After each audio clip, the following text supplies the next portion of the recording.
নমস্কার বন্ধুরা, আপনাদের সবাইকে আমার চ্যানেলে স্বাগত জানাই। আজকে আমরা যে টপিক নিয়ে কথা বলবো সেটা হচ্ছে একটা কোম্পানির কিভাবে প্রফিট অ্যান্ড লস আমরা করবো এবং সেই প্রফিট অ্যান্ড লস দেখে আমরা কি ডিসিশন নিতে পারি। তাহলে দেখুন, একটা কোম্পানির প্রফিট অ্যান্ড লসে থাকে কোম্পানির তার কারেন্ট অবস্থা, অর্থাৎ কোম্পানিটার ফাইন্যান্সিয়াল কতটা স্ট্রং আছে, কোম্পানি কতটা এফিসিয়েন্টলি রেভিনিউ জেনারেশন করছে এবং কোম্পানি তার কিভাবে তার কস্ট ম্যানেজমেন্ট করছে। এছাড়া কোম্পানির যে ফাইন্যান্সিয়াল ডেপ্ট আছে তার ইন্টারেস্টের পরিমাণটা কতটা। তো এই সব কিছু আমরা কিন্তু কোম্পানির যে কোয়ার্টার রেজাল্ট বলুন, তো সেখান থেকে আমরা কিন্তু জানতে পারি। তাহলে কোম্পানির কোয়ার্টার রেজাল্ট কিভাবে আসে? না, কোম্পানির কোয়ার্টার রেজাল্ট প্রত্যেক ৩ মাস ছাড়া ছাড়া, অর্থাৎ কোম্পানির ফাইন্যান্সিয়াল যে ইয়ার সেটা চালু হয় আমাদের ফার্স্ট এপ্রিল থেকে আর এন্ড হয় নেক্সট ইয়ার 31 মার্চে। তো এখানে ৩ মাস ছাড়া ছাড়া কোম্পানি কোয়ার্টার রেজাল্ট আউট করে থাকে। তাহলে কোয়ার্টার রেজাল্টে কি থাকে? প্রথমে কোম্পানির রেভিনিউ ফ্রম অপারেশন থাকে।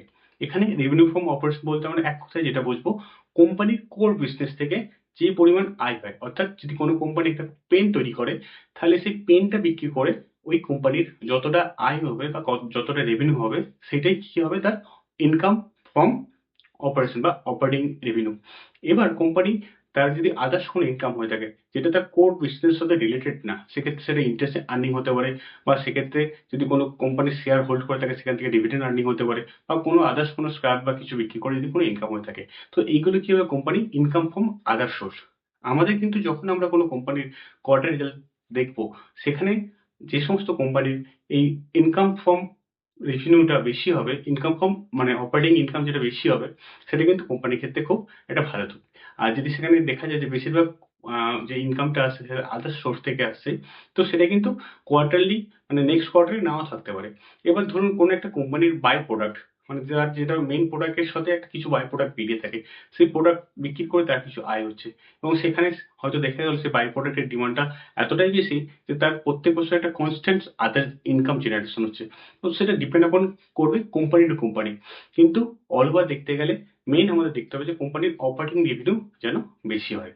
এবার চলে আসি এক্সপেন্সের পার্টে। তাহলে এক্সপেন্সের পার্টে প্রথমে কি থাকবে? না, কস্ট অফ র মেটেরিয়াল, মানে কস্ট অফ র মেটেরিয়াল। তো এখানে কস্ট অফ র মেটেরিয়াল বলতে আমরা যদি কোম্পানি কোনো একটা র মেটেরিয়ালটাকে সেখান থেকে তাকে প্রসেসিং করে প্রোডাকশন করে ফিনিশ প্রোডাক্ট তৈরি করে। আর এই র মেটেরিয়ালটা কি হয়? কোম্পানির হ্যান্ডলিং করার সময় অনেক খরচা হয়, সেখানে ট্রান্সপোর্টেশন কস্টিং থাকে, বা সেখানে আমরা যে হ্যান্ডলিং এক্সপেন্স থাকে, স্টোরেজ এক্সপেন্স থাকে। তো এই সমস্ত এক্সপেন্স কি হয় কোম্পানির? না, স্টার্টিং যখন ইয়ারে যখন স্টার্টিং হলো সেখানে একটা কোম্পানির ওপেনিং স্টক থাকে, ওপেনিং র মেটেরিয়াল। তার সাথে কি হয়? কোম্পানি যেটা পারচেস করছে সেটা অ্যাড করা হয় এবং লাস্টকালে যে ইনভেন্টরি থাকে সেটা মাইনাস করা হয়। তো এখান থেকে আমরা পাবো কি? কোম্পানির কস্ট অফ গুডস সোল্ড, যেটা কি আমরা ট্রেডিং মানে যে পিএল অ্যাকাউন্টে এক্সপেন্সের প্রথমে দেখতে পাই। তারপরে দেখুন, স্টক ইন ট্রেড থাকে। তো এটা কি হলো? না, যে সমস্ত কোম্পানি ডিলারশিপ নিয়েছে, মানে তারা প্রোডাকশন করছে না, কিন্তু তারা একজনের কাছ থেকে কোনো প্রোডাক্ট কিনছে, এটা স্টোর করছে, তারপর সেই প্রোডাক্টটা আবার মার্কেটে বিক্রি করছে। তো সেক্ষেত্রে কিন্তু তাদের ক্ষেত্রে স্টক ইন ট্রেড থাকবে। এবার নেক্সট যে কস্টিংটা চলে আসছে সেটা হচ্ছে দেখুন, এমপ্লয়ি বেনিফিট এক্সপেন্স। এখানে এমপ্লয়ি বেনিফিট এক্সপেন্স বলতে এক কথায় দেখুন, আমরা অনেকেই স্যালারিড পার্সন আছি, অনেকে অনেক অর্গানাইজেশনে কাজ করে থাকি।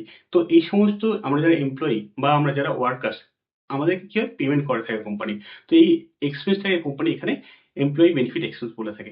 এক্ষেত্রে কোম্পানির স্যালারি মানে আমাদের যে ওয়ার্কার্স বা আমরা যে এমপ্লয়ি আছি, তো আমাদের সেটা স্যালারি হতে পারে, সেখানে আমাদের বোনাস হতে পারে, গ্র্যাচুইটি হতে পারে, পিএফ হতে পারে। তো এই সমস্ত কিন্তু এক্সপেন্সগুলো কোম্পানি এখানে দেখিয়ে থাকে। এবার যে সমস্ত কোম্পানি ধরুন আইটি সেক্টর বলুন, বা যেখানে সার্ভিস ওরিয়েন্টেড কোনো সেক্টর আছে, তো সেক্ষেত্রে এই যে আমাদের এমপ্লয়ি এক্সপেন্স যেটা আছে, এটার পরিমাণটা কিন্তু অনেক বেশি হয় তুলনামূলক একটা কোনো ম্যানুফ্যাকচারিং ইন্ডাস্ট্রি থেকে। তারপরে যেটা আছে সেটা হচ্ছে কি? কোম্পানির ফাইন্যান্সিয়াল কস্ট। এখানে দেখুন, কোম্পানির যে মেন ক্যাপিটাল ছিল, তো তারপরে কি ছিল? কোম্পানি ব্যাংকের কাছ থেকে লোন নিয়েছিল এবং সেই লোন নেওয়ার ফলে তার বিজনেসটা অনেকটা গ্রো করেছিল। কিন্তু এই যে লোনটা নিয়েছে, তো তার জন্য কোম্পানিকে ইন্টারেস্ট পে করতে হয়। তো এখানে যে ইন্টারেস্টটা পে করে সেটাই কিন্তু কোম্পানির আমাদের পিএল মানে এখানে যে পিএল স্টেটমেন্ট আছে, এখানে দেখানো হয়ে থাকে যে কস্ট অফ ফাইন্যান্স বা ফাইন্যান্সিয়াল কস্ট বলে। এবার এইগুলো বাদ দেওয়ার পরে কোম্পানির আরো কিছু এক্সপেন্স থাকে এখানে। তো এই এক্সপেন্স গুলো বাদ দেওয়ার পর আমরা কোম্পানির ইবিটা পাই, অর্থাৎ earning before depreciation and absorption and taxation. তাহলে কি হলো? এবার কোম্পানির যে নেক্সট এক্সপেন্সটা আছে সেটা হচ্ছে ডেপ্রিসিয়েশন। এখানে ডেপ্রিসিয়েশন আমরা সিম্পল কথা দেখুন বলতে যেটা বুঝি, আপনি একটা বাইক কিনেছেন, বাইকটা 1 বছর ইউজ করলেন, 2 বছর ইউজ করলেন, তো 3 বছর বেলা যখন বাইকটা কাউকে বিক্রি করতে হবেন, আপনি কি কিনা দামেই বিক্রি করতে পারবেন? পারবেন না, কারণ আপনার ইউজের ফলে এবং সময়ের সাথে সাথে সেই যে গাড়িটা ছিল তার ভ্যালুয়েশন ডিক্রিজ হয়েছে। তো এখানেও কোম্পানি যখন কোনো ইকুইপমেন্ট নিয়ে মানে কোনো বড় বড় মেশিনারি ইউজ করে কোনো একটা প্রোডাকশন করছে, তখন কি হয় ওই মেশিনের কার্যকারিতা হ্রাস পায়। অর্থাৎ সেই কারণে কি হচ্ছে না, কোম্পানির প্রত্যেক বছর অ্যাসেটের পরিমাণ ডিক্রিজ হচ্ছে। আর এই জন্য আমাদের কি হয় ডেপ্রিসিয়েশন, যে এক্সপেন্স যে পরিমাণ কোম্পানির ক্ষতি হচ্ছে অ্যাসেটের বা যে পরিমাণ ভ্যালু ডিক্রিজ হচ্ছে, সেটাকে আমরা ডেপ্রিসিয়েশন হিসাবে। এবার এরপরে চলে যাচ্ছে অ্যাবজর্পশন। এখানে কি হয় না, যে সমস্ত অ্যাসেট আমরা ইনটাচেবল মানে টাচ করতে পারি না, দেখতে পারি না, তো সেক্ষেত্রে কি হয় না, সেক্ষেত্রে ধরুন একটা কোনো বড় সফটওয়্যার সেটা কোম্পানি পারচেস করেছে, যার লাইফ হয়তো মাত্র 5 বছর। তো প্রত্যেক বছর কি হবে, সেখানে একটা অ্যাবজর্পশন বলে সেখান থেকে কোম্পানির এক্সপেন্সে দেখানো হয়ে থাকে। তো এই সমস্ত এক্সপেন্স গুলো যখন আমরা বাদ দিয়ে দিই, তো যেটা পড়ে থাকবে সেটা কি হবে, আর্নিং বিফোর ট্যাক্সেশন। এবার এখান থেকে কি হয়, কোম্পানির আমরা যদি কোম্পানির প্রফিট হয়ে থাকে তাহলে সেক্ষেত্রে কোম্পানির ট্যাক্স পে হবে। আর যদি কোম্পানির লস হয়ে থাকে তাহলে ট্যাক্সের পরিমাণ কি হবে, নেক্সট ইয়ার ক্যারি ফরওয়ার্ড হবে। আর যদি কোম্পানি এবার ধরুন কোম্পানির প্রফিট হয়েছে, তাহলে প্রফিট হওয়ার পর যেটা আমরা নেট প্রফিট পাবো, সেখান থেকে আমাদের কি আসবে, ইপিএস। আর এই ইপিএসটা কি করে আসবে না, কোম্পানির যে নেট প্রফিট যেটা হলো, সে ওই পরিমাণটাকে আমরা কি করবো, ইপিএস দিয়ে ডিভাইড করবো। মানে যতগুলো আমাদের আউটস্ট্যান্ডিং হোল্ডিং শেয়ার আছে, নাম্বার অফ শেয়ার আছে, সেই শেয়ার দিয়ে আমরা ডিভাইড করলে ইপিএস আমরা পাবো। আর এই ইপিএসটা থেকেই আমাদের কি হয়, পরবর্তীকালে পিই রেশিও আমরা বের করে থাকি। তো এই সমস্ত জিনিসগুলো ছাড়াও কোম্পানির কোয়ার্টার রেজাল্টে আরো অনেক কিছু পয়েন্ট থাকে। এই পয়েন্টের মধ্যে যেমন ধরুন কোম্পানি কি কি ইন ফিউচার করতে চেয়েছে, বা রিসেন্টলি কি তারা চেঞ্জেস করেছে, বা কোনো অর্ডার পেয়েছে কিনা, বা কোনো অ্যাকুইজিশন করতে চেয়েছে কিনা। তো এই সমস্ত কিন্তু আমরা ডাটা আমাদের কোম্পানির কোয়ার্টার রেজাল্ট থেকে পাবো। আর সেই জন্য আমাদের কোয়ার্টার রেজাল্টটা দেখা অবশ্যই জরুরি। কারণ কোম্পানির কোয়ার্টার রেজাল্টে আমরা বুঝতে পারবো যে কোম্পানির পারফরমেন্স কেমন করলো। আর কোম্পানির পারফরমেন্সের উপর আমরা জানি যে মার্কেটে স্টক মানে ওই কোম্পানির স্টকের ডিমান্ড আসবে, আর তারপরে প্রাইসের ফ্ল্যাকচুয়েশন হবে। বা যদি কোম্পানি লস করে, তো সেটাও কিন্তু আমরা ওই ফাইন্যান্সিয়াল স্টেটমেন্টে দেখতে পাবো। তো এই বলে আজকের ভিডিওটা এখানে শেষ করছি। যদি ভিডিওটি ভালো লাগে একটু লাইক এন্ড সাবস্ক্রিপশন করে দেবেন। তো পরের দিন আমরা যেটা করব সেটা হচ্ছে কোম্পানির কি দেখবো, কোম্পানির ব্যালেন্স শিট দেখবো। আর এই ব্যালেন্স শিটে থাকবে কি, কোম্পানির অ্যাসেট পরিমাণ কত, লাইবিলিটি পরিমাণ কত, কারেন্ট অ্যাসেট কত, ফিক্সড অ্যাসেট কত।